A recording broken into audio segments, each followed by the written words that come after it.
En esta nueva clase vamos a seguir con el estudio de las componentes radial y transversal en el movimiento curvilíneo. De este modo, el problema 182 del capítulo 12 del Gibeler nos dice que el perno guía está restringido a moverse en las ranuras de la barra fija CD y la barra giratoria AB. Cuando cita es de 30 grados, la velocidad angular y la aceleración angular del brazo AB son de 2 radianes por segundo y 3 radianes por segundo al cuadrado respectivamente. Determine las magnitudes de la velocidad y la aceleración del perno guía P en ese instante. Vamos a iniciar como es costumbre dibujando el eje radial y transversal con respecto a la partícula P. Tenemos una dirección radial positiva que es saliente y una dirección transversal positiva que es tangencial a un giro positivo. Tanto la magnitud de la velocidad como la magnitud de la aceleración serán la componente radial al cuadrado más la componente transversal al cuadrado en raíz.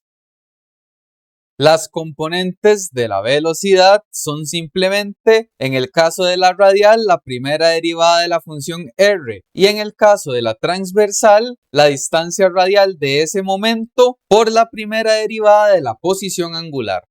Para la aceleración radial necesitaremos la segunda derivada de la posición radial menos la posición radial de ese momento por la velocidad angular al cuadrado. Mientras que la aceleración transversal es la posición radial en ese momento por la aceleración angular más 2 veces la primera derivada de cada cantidad. Exploremos el conjunto de datos que nos ha ofrecido el problema. El ángulo que evaluaremos es de 30 grados. La razón de cambio de esa cantidad es dada por 2 radianes por segundo y la aceleración angular es de 3 radianes por segundo al cuadrado.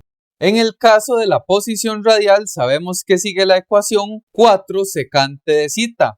Entonces la primera derivada simplemente es 4 por la secante de zeta tangente de zeta, que es su primera derivada. Pero vean que por regla de la cadena, este zeta que está dentro del argumento es una cantidad variable en el tiempo. Por lo tanto, debe surgir acá un zeta prima. Para la segunda derivada, vean que tenemos un producto triple de cantidades que son funciones del tiempo. Entonces voy a hacer una estrategia. Voy a considerar que este será mi primer término y este el segundo para aplicar regla del producto. De este modo tendríamos que dejar el 4 fuera y tendríamos que calcular la derivada del primero. Por ello el prima y multiplicarlo por el segundo sin derivar. Luego sumaremos el primero sin derivar por la derivada del segundo. Entonces ejecutemos. Vean que este primer término de acá es una regla del producto. Entonces sería la derivada del primero, que sería secante de zeta tangente de zeta. Y por regla de la cadena, la derivada de zeta, que es zeta prima, multiplicada por el segundo sin derivar, más el primero sin derivar por la derivada del segundo, que sería secante cuadrado. Y nuevamente, por regla de la cadena, surge un zeta prima. Podemos cerrar. Ya tenemos esta primera derivada. Ahora multiplicamos por el segundo sin derivar. Luego el término sigue con un más, la secante por la tangente, por la derivada de zeta prima, que sería zeta segunda. Simplifiquemos los términos. Acá sería entonces la secante de zeta por la tangente cuadrada de zeta por zeta prima, más secante a la 3 por zeta prima. Todo este término por zeta prima también, más este término que no se puede simplificar más. Ya con la información de la posición radial y sus derivadas, entonces podemos evaluar el ángulo que nos dieron, que es de 30 grados. Además, la velocidad angular de 2 radianes por segundo y la aceleración angular. Entonces, para la posición R, en la calculadora no tenemos la secante. Entonces, lo que hacen ustedes es hacerlo con el coseno, pero en el denominador. Entonces sería 4 dividido entre el coseno de 30. Eso nos da 4,619 pies. La primera derivada también posee secante, entonces simplemente hacemos 4 multiplicado por la tangente de 30 multiplicado por la velocidad angular, que es 2, dividido entre el coseno de 30, que es la secante de zeta. Eso nos da 5,33 pies por segundo. Acá para la segunda derivada lo mismo, consideramos la secante como 1 entre coseno.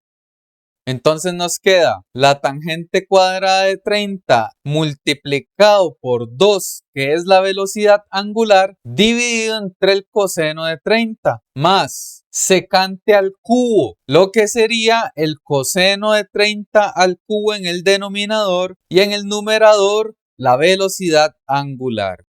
Multiplicamos de nuevo por la velocidad angular, más secante por tangente por zeta a la 2, es decir, tangente de 30 por la segunda derivada de la posición angular, que es 3, dividido entre el coseno de 30. Esta expresión nos da como resultado 38,79 pies por segundo al cuadrado.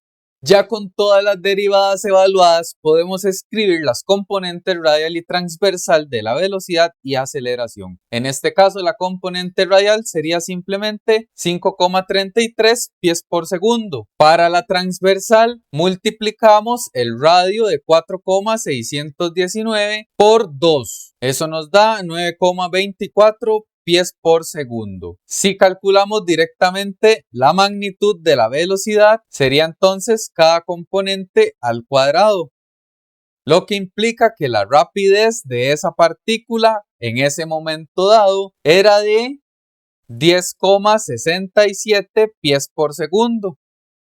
Hacemos lo mismo para la aceleración. La segunda derivada de la posición radial es 38,79 menos 4,619 por 2 a la 2. Eso nos da 20,31 pies por segundo al cuadrado. Para la componente transversal sería 4,619 por la segunda derivada, que es 3, más 2 veces la primera derivada de cada función, 533 por 2. Ello nos da 35,18 pies por segundo al cuadrado. Calculamos la magnitud de la aceleración elevando cada componente al cuadrado. Y raíz. La aceleración de la partícula dada como magnitud es de aproximadamente 40,62 pies por segundo al cuadrado.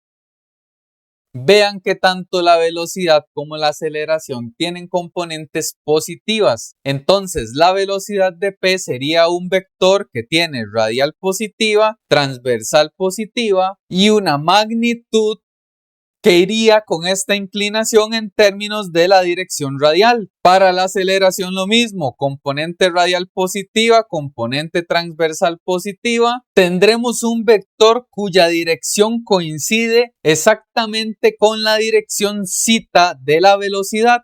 Pues si ustedes acá hacen que zeta es la tangente a la menos 1 de la componente transversal entre la componente radial, ello les dará 60 grados. Y acá con las componentes de la aceleración pasa lo mismo. Transversal entre radial, ello les da igual 60 grados. Entonces, a nivel vectorial, vean que la velocidad de P sería una magnitud que tiene 10,67 pies por segundo con una inclinación de zeta que valía 30 más 60, es decir, 90 grados con respecto a la horizontal.